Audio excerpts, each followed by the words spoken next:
Here we are with episode 3 on Coach Kern's Corner. I am your host, Luke Kearns.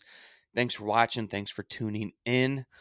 In today's episode, I'm going to give a little bit more in depth background into more my methodology of training, specifically with track, but also with weightlifting.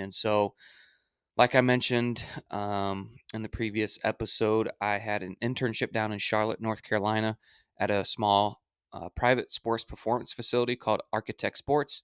It was a blend between PT and sports performance.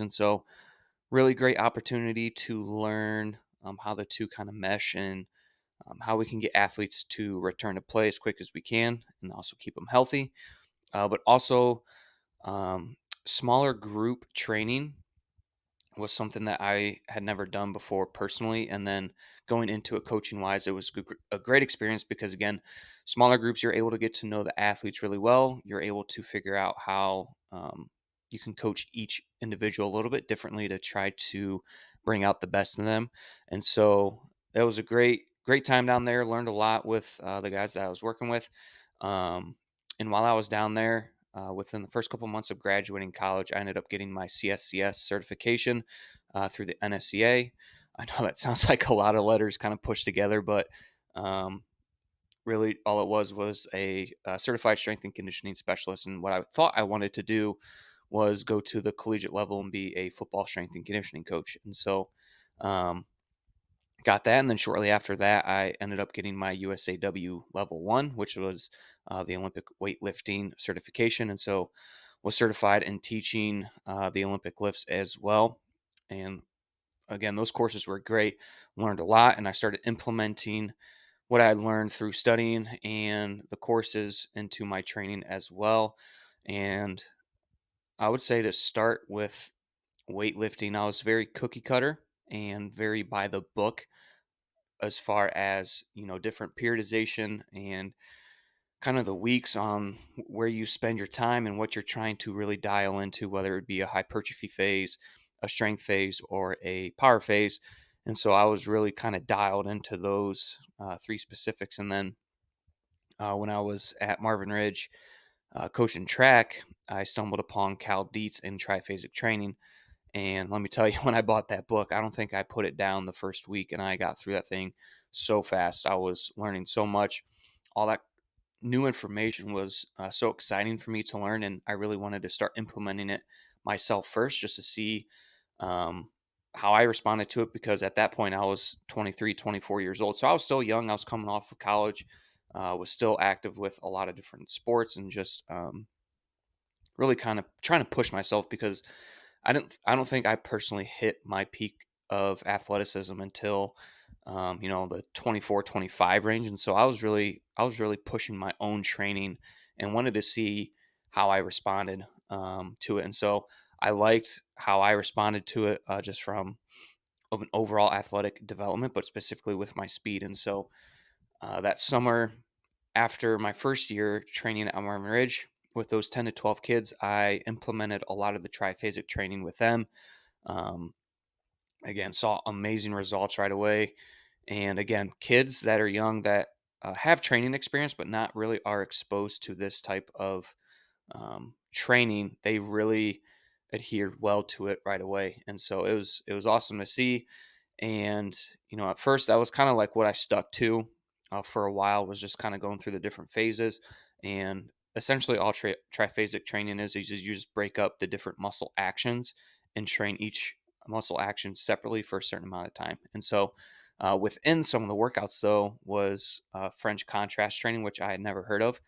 I still use that today with my athletes, and that is such a great way to really maximize the amount of motor units that you are actually requiring with a very heavy lift and then doing some type of explosive movement to really get those type 2 fibers and trying to use as many as you can to again try to enhance and develop your power output qualities um, as well as speed qualities. And so kind of was following down that path with Cal Dietz, and then stumbled upon Tony Holler and Feed the Cats as well as Chris Corfus, and I was head first into that stuff as well. And at the time, I was still kind of training my athletes, specifically my hurdlers, the way that I was training, doing a lot of more longer over distance training, nothing like crazy.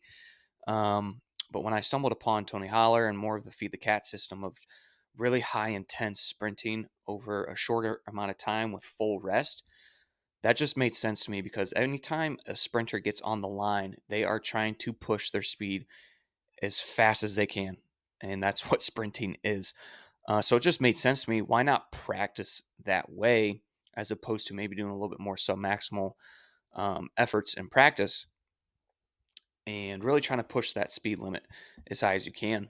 Um, and I've learned over the years that a lot of these kids growing up maybe didn't have the type of exposure of being outside that maybe some of the older generation and my generation where we weren't, we didn't have phones growing up, we didn't have iPads, we didn't really have video games. We were outside playing a ton. And I'm noticing with this kid or with these this generation of kids and athletes, they were the ones that kind of grew up on the iPads with the iPhones and maybe didn't get outside as much. I kind of make a running joke with the kids if they're on their phones or they talk about playing video games. I just tell them to go touch grass and try to be active. And so we laugh about it, but nonetheless, I don't think that's a surprise to people that are watching and listening. Like it's just it was kind of out of their control, but I've just kind of noticed there was such a lack of speed development when it came to training high schoolers. And, fast forward a couple years now that I'm at West Ottawa, I kind of took the approach, I would say, of Clyde Hart when I was down in Marvin Ridge, kind of learned that through my dad a little bit of long to short as you kind of progress through a season. You want to go in the beginning more longer runs, try to build that speed endurance base. That way you can kind of handle the longer runs.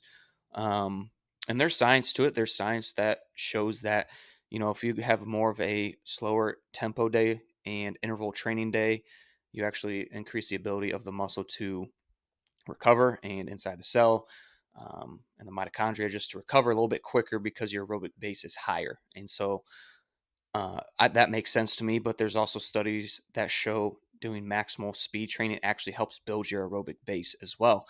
And so you kind of have these two philosophies that can kind of butt heads sometimes. And honestly, what I've tried to do in these last couple of years is try to, as best as I can, mesh the two. Um, and one way that I've done that is if we do a top end speed day, maybe it's flying 40s, flying 10s, flying 20s, straight 40s, you name it. I try to vary it up as much as possible to try to get as many different numbers as possible because I think if you just stick with flying 10s and that's the only thing that you do, kids get bored. I get bored. They kind of get stale because sometimes, um, if you get athletes that have been with you for a couple years, they kind of know where they're at. And if they're not really seeing a progression with their flying 10 times, they think that they're getting slower. And so just from a mental standpoint, I just try to keep things interesting, engaging, try to switch things up. Um, but sometimes, what I've done lately, uh, starting last year and this year, as we get more into the indoor season, into the heart of it, implementing some longer speed endurance runs after doing top end speed. And so, we might do 3 to 4 as fast as we can, flies, sprints, whatever you want to call it. And then we have a hallway that's about 110 meters long. And so what I like to do is start off with maybe one or two 80-meter runs at 80%. And so we're not trying to blow out these 80-meter runs as fast as you can, but they're moving at a good clip. And what I really want them focusing on is maintaining great posture when running, focusing on your technique at running 80%. And so not only are we getting more touches with the foot, plyometric, um, in nature, running sprinting is a plyometric movement, and then also really focusing on maintaining great technique all the way through 80 meters. And so that's just one way that I've kind of tried to sprinkle in um, some longer run and some speed endurance early on in the winter off-season training. And so as we kind of progress through the next couple months, the reps get a little bit longer. And the rest period will kind of drop a little bit. And so, but that depends on if the kids are going to be competing on a weekend meet. And so that's kind of how I've progressed, I would say. I'll kind of dive into kind of where I'm at now as far as weight training. Um, I took an RPR class probably 3 years ago, which is reflexive performance reset. And so essentially, the best way I can describe it is we're trying to turn on the brain, which is the light switch and the electrical switch to everything that goes on in your body. And we're just trying to make sure that the pathways of which the brain sends signals down to the muscles is as efficient as possible. And so I stumbled upon that, took the course, blown away by it. And a lot of it came from applied kinesiology and just sensory touch points and the brain just kind of recognizing, or I should say, inputs and outputs essentially. And so kind of went down that path and tried to implement, or I started implementing that right away and saw some really cool things at Holland when I learned that a few years back. Have continued that with me every step of the way as I've continued my coaching career, specifically with the track kids that I'm coaching. And then I stumbled upon the Square One system. Haven't taken the Square One course yet, but I've taken Signal Six, and that dives even deeper into the central nervous system. And what's unique is, like, a lot of athletic trainers will address the muscles, the tendons, the joints, but no one really ever interviews the nervous system and the brain. And that's something that really fascinates me. I'm not going to try and pretend I know everything in the realm of strength and conditioning. I don't. I'm still trying to learn as much as I can. Um, but it makes sense to me as to why we want the brain to be fired up and to have the light switch turned on so that we can be at top performance level as possible. And so, right when I learned Signal Six, I was training a few kids out of my garage gym, and I was like, man, I got to try this with these kids. And I'm not kidding you. I was just testing them out with a trap bar deadlift. I was like, hey guys, how you guys feeling today? They're like, we feel pretty good. I was like, all right, you guys just want to like see what we can do with a trap bar deadlift? And they're like, absolutely, let's try it. And so introduced Signal Six with them. And we literally just did trap bar. I mean, we did some sprints in the beginning of the session, and then we came in and just did trap bar deadlift. And I was like, all right, we'll go five reps, kind of warm up, go to three, and then one, and then one, and then one, and then one. And if we keep going, we'll keep going. If you're done, we're done. And so I let my athletes let me know where they're at. I never try to push them past what they think they can do. But if they get inside the bar and they expect to pull, I'm going to be, all right, let's do it. And so it was unique after each rep they did, I went back to do Signal Six with, which is just a 6 or 7 different movements, which involves flexion and extension of certain joints, and really just trying to reset the brain and the pathways and making sure everything's in alignment. And so I'm not kidding you. I think the young guy that I was coaching, I think, had a 20 or 30 pound PR in his deadlift, and the two young ladies that were there, one of them had, I want to say 30 or 40 increase in their trap bar deadlift. And we were all blown away. I mean, all of them PR'd by either 10 pounds or up to 30 or 40.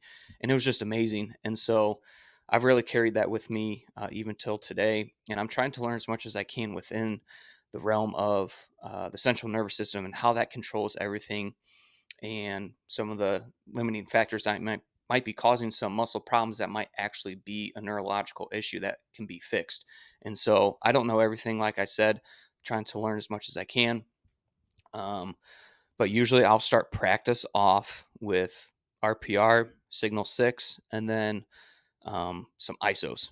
And that's how I've kind of switched more from like a traditional warm up where you have a lot of A skips, a lot of B skips, which are all great things, a lot of dynamic movements. And I still do a lot of that. But I've really gone to more, let's try to turn the brain on and make sure that it is fully aware and um, capable of trying to do what we're asking it to do with this sprint session. And because with sprinting, again, it's max velocity. You are requiring the most efficient and the most effort from the central nervous system. And so I want to make sure my kids are locked in, make sure that they're ready to roll.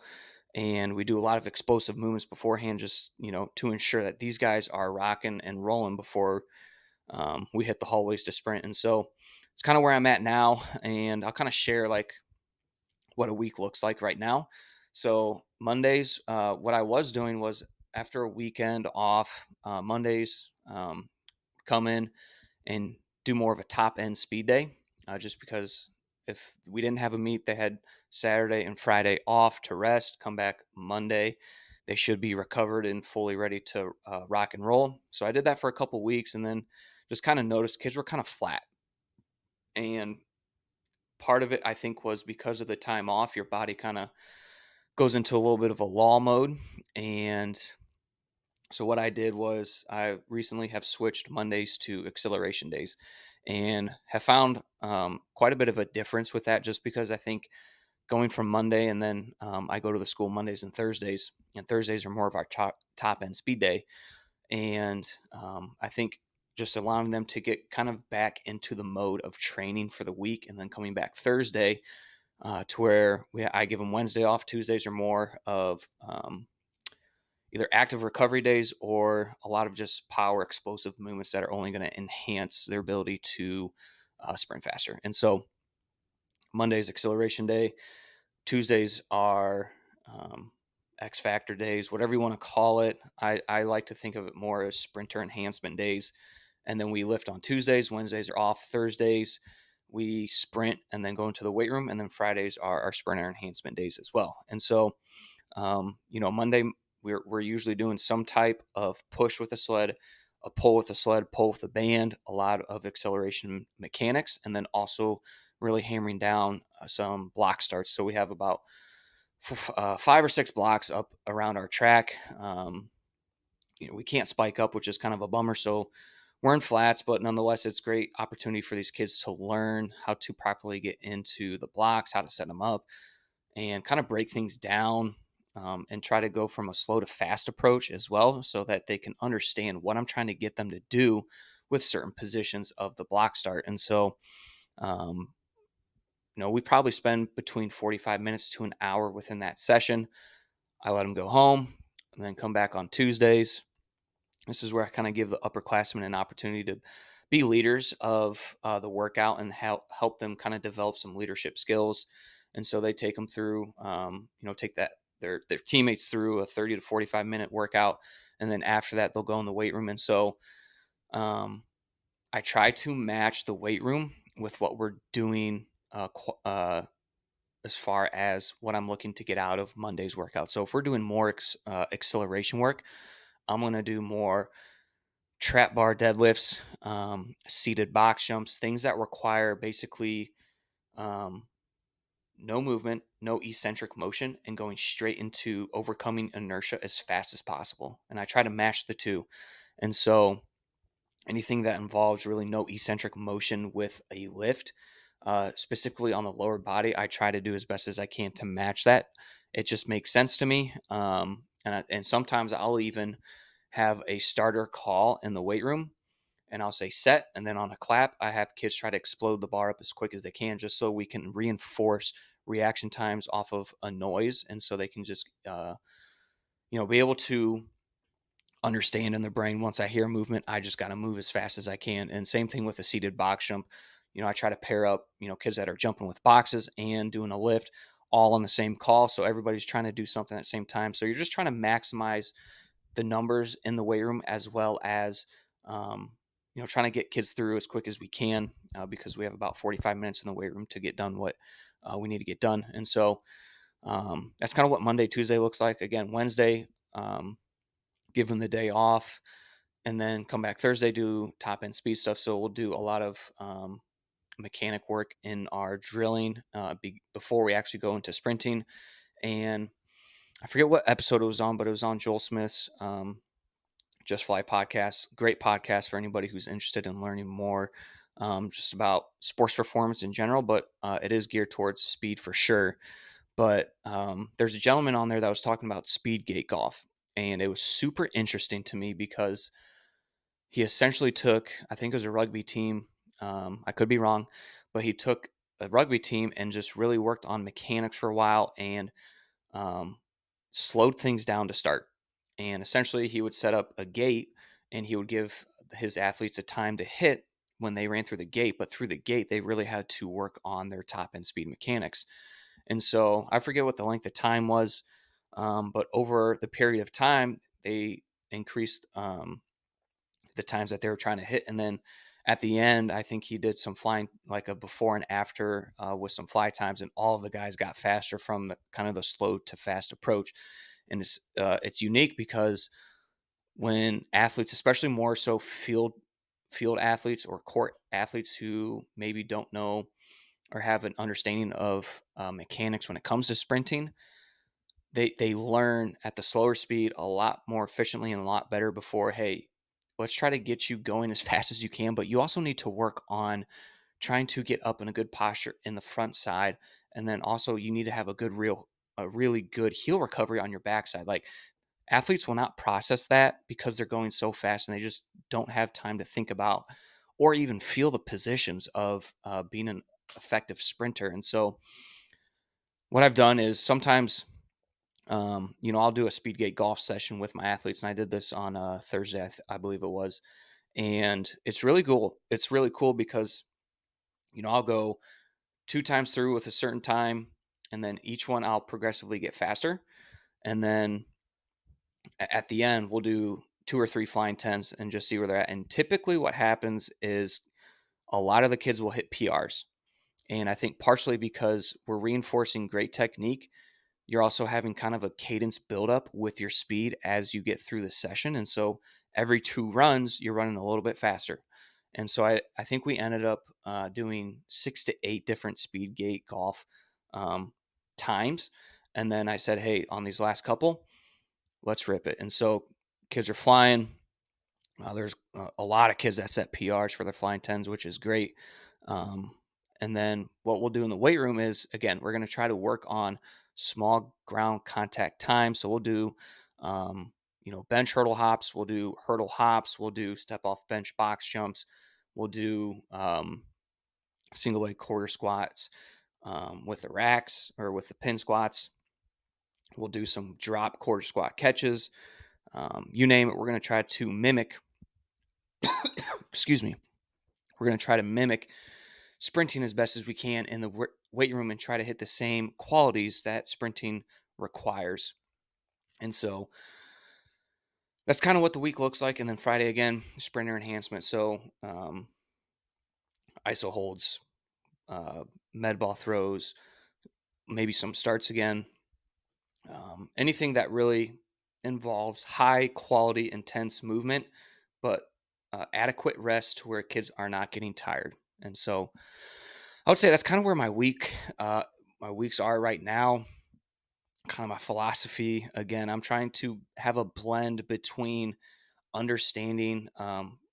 Charlie Francis had a high-low approach of training, and so when we're on a high day or a high CNS day that which is requiring max effort, um, high velocity, moving as fast as you can, that next day you have to let your brain recover. You have to let your CNS recover. And it usually takes around 48 hours. And so I'm not going to ask my athletes to sprint really hard one day and then come back the next day and try to sprint really hard again. Okay. I haven't done that. That's the fastest way to get your kids injured. Um, but I've also found a lot of benefit in doing, some circuit training on our active recovery days to, really build that aerobic base. You can also build your alactic base as well within range of making sure that, you're building the power qualities that you want within a given time range, but you're also not doing too much to where you're inhibiting the athlete's ability to recover the way that they need to.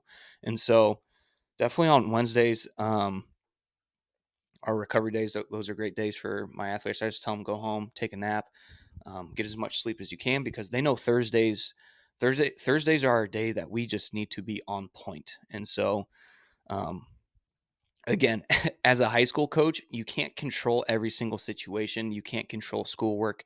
You can't control a lot of these kids' home lives. And so there's only a certain amount of things that I can encourage and really try to push these kids towards, as far as how much do you actually want to maximize your ability to run fast on the track. And so, if I could really control a lot of things, I could, but I just can't. And so, as a coach, and if you're a high school coach as well listening, just be the best encourager you can be for these kids to really understand what their capabilities are, how you can best maximize their abilities to recover, but also when it's time to move fast on a day where you're requiring the most effort from them, helping them understand that it is important that they take care of Monday, Tuesday, and Wednesday, so that on Thursday, they know that they have to show up. They have to be, as best as they can, ready to rumble. So that's kind of what my weeks look like right now. And, we're still finding some success. I should say we're finding a lot of success with this approach right now. And I've even kind of backed off, with how much I'm actually doing. And for some people, that's kind of an awkward approach as to why you would kind of pull back the reins a little bit. But again, with track, if we start in December, our goal is June, and the state meet is our goal, and to really succeed at the highest level possible. And so for me, I'm trying to keep my athletes as healthy as possible throughout the year. I'm trying to give them enough poison to their system to where they can recover from it and not get injured, but still, adhere and adapt to the training responses that I'm giving them. And so that's kind of what it looks like right now. Again, not going to dive super deep into all the scientific, reasonings behind every single thing, because again, I know there's a lot of younger listeners. There may be some other coaches on here listening. If that's something that you guys would like me to do, I am more than willing to take time on an episode to really dive into it. But on a high level, that's how I train. That's kind of where I'm at philosophy wise. And I really just want my kids to succeed as best as they can and help them understand the benefits of sprinting, not only on the track, but just how, healthy of an exercise it is.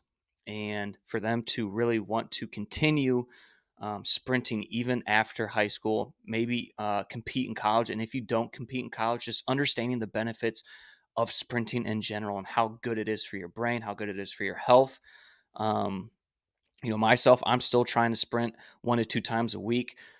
It's not fast by any stretch of the imagination anymore, but I understand the benefits of it and just trying to hang on for as long as I can. So I appreciate you guys tuning in.